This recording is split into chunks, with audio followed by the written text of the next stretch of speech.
really is an incredible film. It's out January 15th in the UK, and we have two of the film stars here. So please put your hands together and welcome Domhnall Gleeson and Will Poulter. Come on, guys.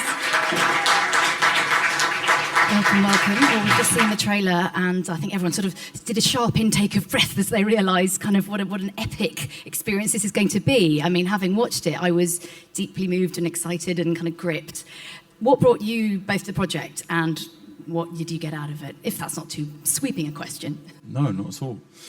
How did we first come about to be involved? Yeah. So I think the script was in circulation for a while, and it was interesting. It was the first time I've ever read a script and heard so many people say it's the best thing they've ever read, which is quite a lot of pressure on the script. I have to say it totally lived up to that pressure, and really the most affected I've been from something just on the page, just from reading something. I've never read anything that was so visceral and emotionally affecting before any visuals were attached at all. And then I think finding out that Mr. DiCaprio and Mr. Hardy were involved, and that it was being directed by Alejandro, was a huge incentive for me. You weren't attached at that point yet, sir, so I should point out that had you been attached, I would have been even more excited. Will was cast before me, yes. But what I meant was I was only aware of those three attachments at the time, so it was very exciting for me. And even the chance to audition was huge, and couldn't believe I got the part. I felt very lucky. Yeah, and Domhnall, I mean, how did you come to it? And perhaps also you could explain to us a little bit more about the story and what your character plays in it. Yeah, I'm aware this is strange because we can't answer questions about Apple, by the way. We know nothing about the product. So if somebody's here to ask about a problem with your iPod, I can't help you. I'm very sorry. If you're here to talk about the film, it's weird because I don't think anybody has seen it, which is strange. So it's strange to talk about it. Yeah. Maybe we just shouldn't.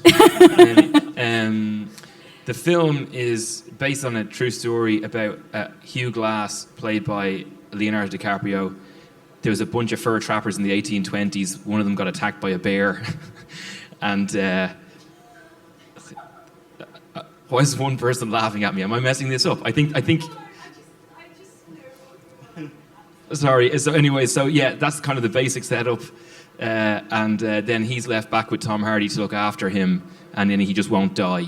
And that's the film. Yeah. No, that's very well summarised. Yeah, thank you. Yeah. On the back of the DVD, like the blood.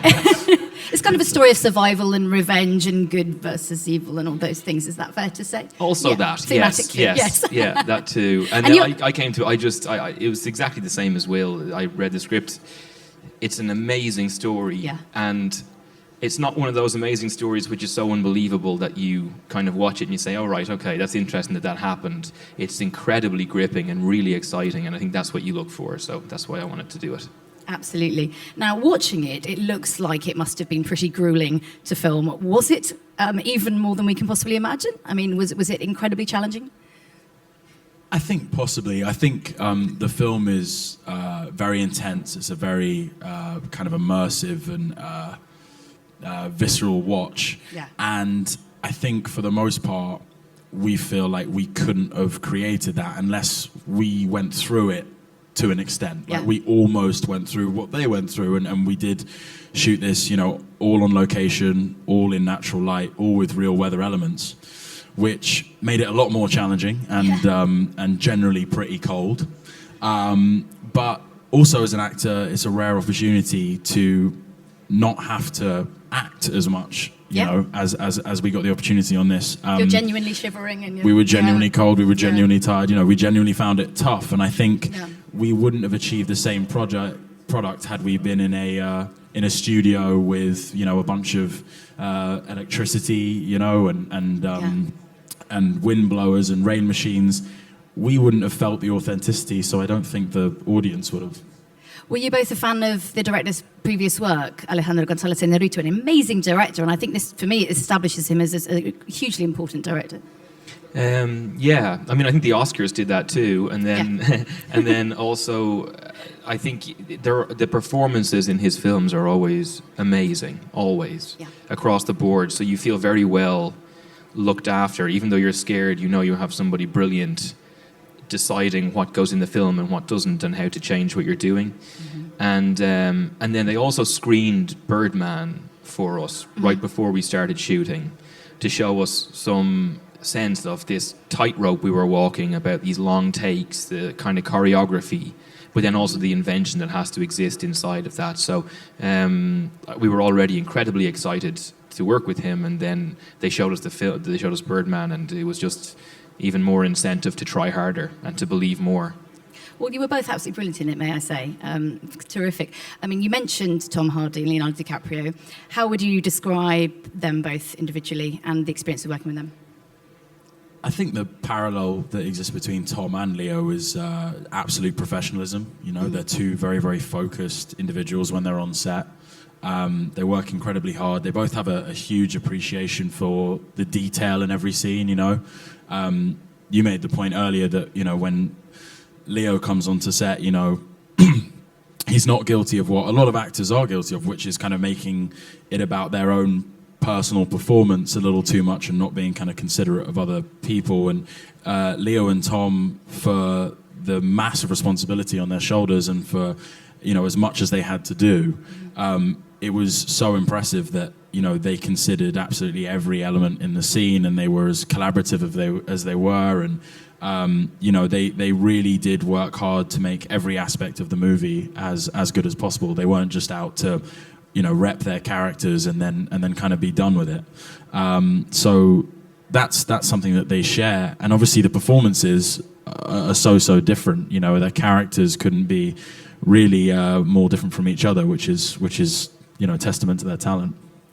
Domhnall, that's something that people do say about films like this, which are quite sort of intense in nature, is that you kind of need to let off steam while you're filming. Did you guys have time for fun and games off set, or was it?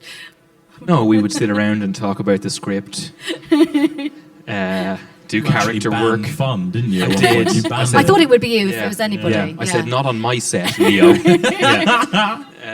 No, we did. You know, there was. It is important to have fun, but there was also time to have fun on set. Like the part of the way the film is shot is that it was shot using natural light at all times. So you'd be waiting for the time of the day when the sun was in the right position and the clouds had moved into the right position. You were hoping that they would all move into the right position, and that everything would look right. And then when it got there, you had like half an hour sometimes to get a really chunky scene done in like 2 takes. Wow. So the pressure was incredibly high, but it also means that when you either get it, or when you're in the lead up to it and something goes wrong and you have time to laugh, right, you tend to laugh a lot. I mean, we did sit around, and I laughed a huge amount on the job, but then once things got serious, it got very, very serious. So knowing which bit is which, it was very important. Yes, no doubt. Yeah. You guys seem like you bonded on set, or were you kind of chums before? Yeah, you two. We hate each other. Yeah, okay, all right. We'll move on from that. Sorry, awkward question. Will kept hitting on me when we were filming, and it was just awkward, you know? You can blame me, right? Yeah. But we slept together at the wrap party. So I think that's kind of got rid of some of the awkwardness. Some of the energy.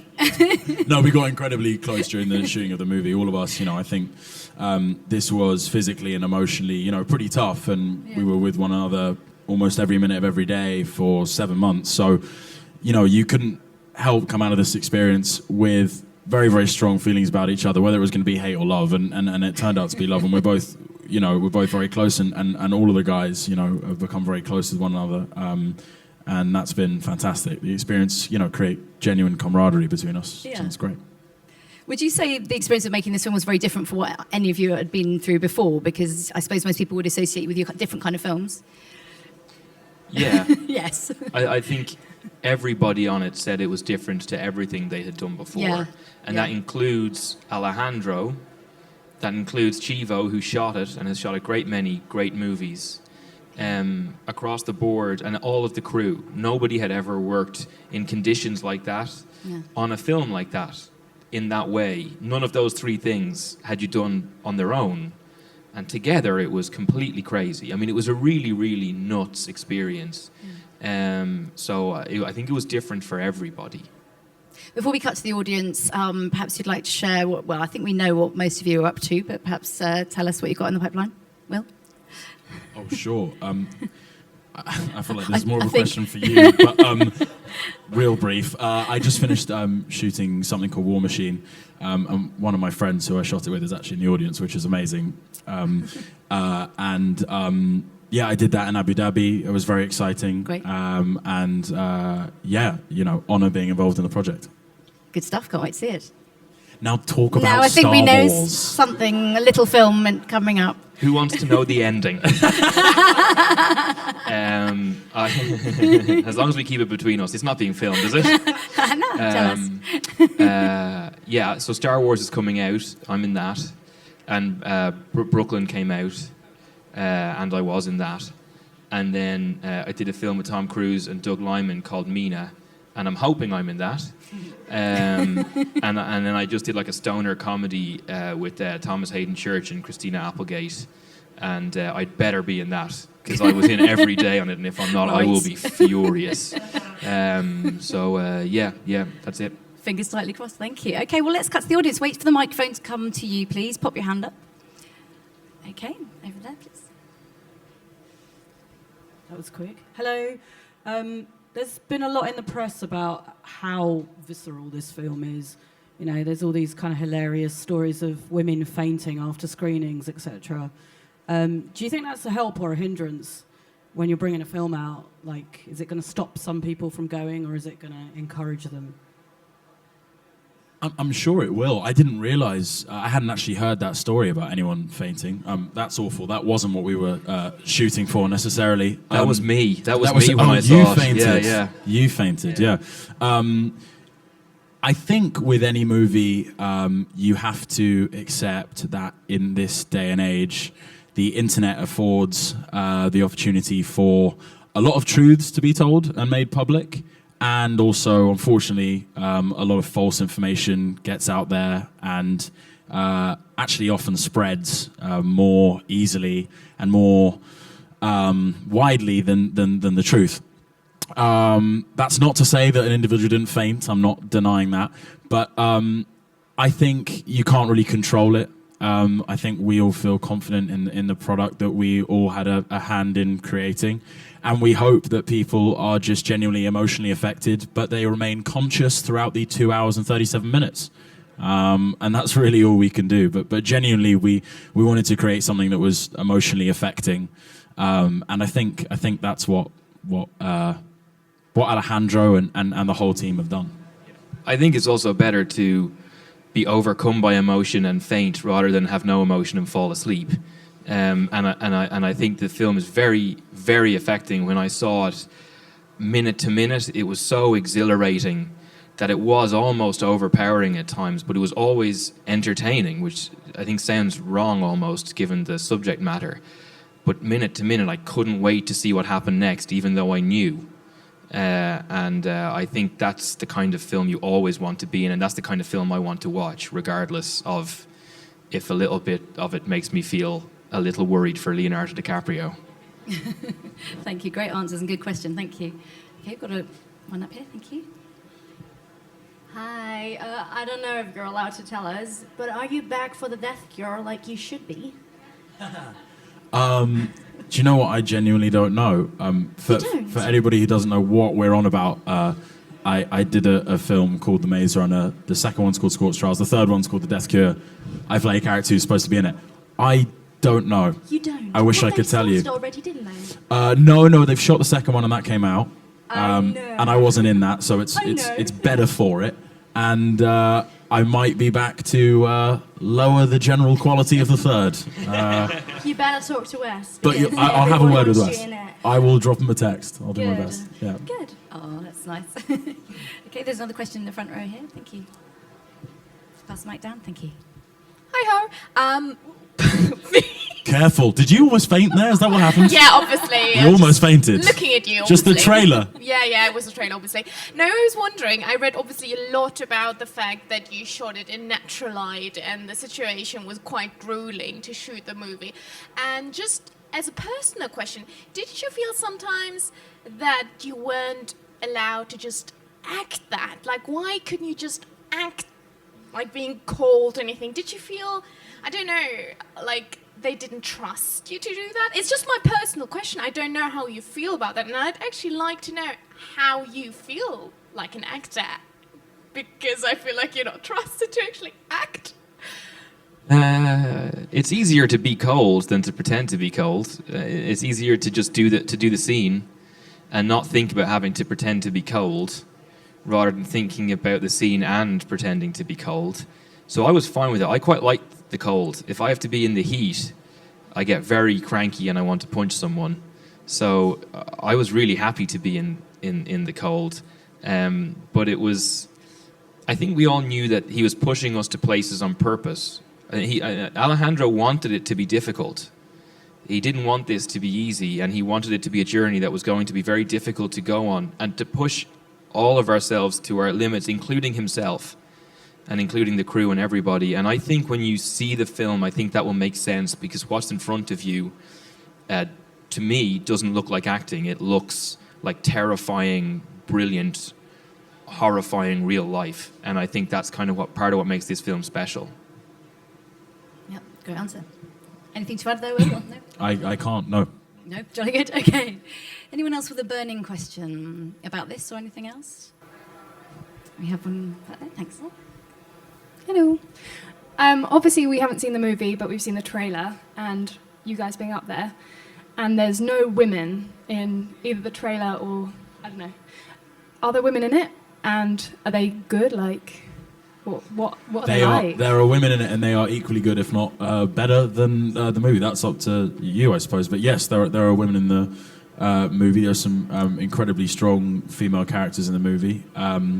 Most of Glass's actions in the movie are motivated by his wife and his son. Family is a kind of key theme within the movie, and I can't really say any more without giving away something quite important. But a female character is very, very central and influential in Glass's survival tale, is what I'll say. Nicely put, yes. But I would agree, yes, there are women in it. I can back you up on that. I have seen it, and Thank you. Yes. Any other last couple of questions? Can't quite see it back there. Any more? Well, I've got a few more things to ask you guys before we go. You talked about getting on well on set. How did it feel once you finished filming such an intense experience? Does it kind of feel like, it kind of, everything sort of dawns on you? Yeah. I think it was... By the end of the film, I was ready for it to be the end of the film. It had been a very intense, very long shoot, the longest shoot I'd been a part of. And when it was over, it took a little while to get back to normal life. You know, it was a strange world to exist in for a long period of time, and away from everybody who you know. So like this group of people, and it is, you know, it was mostly men who I was dealing with in the acting side of things day to day. Fur trappers at that time were pretty much exclusively men, but that group of guys in the hotel were my little family while I was away from home, and then I went back to my real family, which does include women. Yes. and that was great. But the two worlds felt so separate. It was a strange one going back to normal life. It must be a bit of a culture shock at the end of the Oh, for sure. Yeah. Did you kind of like go back home and have a lovely meal and go, feel all warm and cozy? We ate quite well in Calgary generally, actually. Yeah, we did. Will found some pretty amazing places to go to. Yeah. Yeah. What about awards? Because obviously the director did brilliantly at the Oscars last time. I've got big hopes for this. What do you guys reckon? You know, I don't know. I think, again, slightly returning to the point we made earlier, I feel like for us that wasn't an objective going in necessarily. I mean, I can't speak for Alejandro really, but I'm not sure he would have made this with the sole purpose of winning an award. I think that will be a fantastic bonus, and I'm sure if it's awarded to him, then that's kind of that would be deemed credit due, and you know, he'd be a worthy he'd be a worthy acceptee. Is that what we're saying? Winner. Winner. Let's go with winner. Let's go with winner. I'm dyslexic. Who am I kidding myself? Winner. He'd be a worthy winner and a recipient. That's what I was looking for. He'd be a worthy winner recipient, and I think that it will just be seen as kind of a lovely bonus. But for us, the main thing is that audiences are affected by it and they enjoy it, and they think it's worth their time and money. Going to see it. Well, I think it really is. January 15th, guys, go and see it. And thank you both so much for joining us Thanks today. Thanks for having us. Appreciate it. About The Revenant. Thank you. Thanks a lot. Thank you all.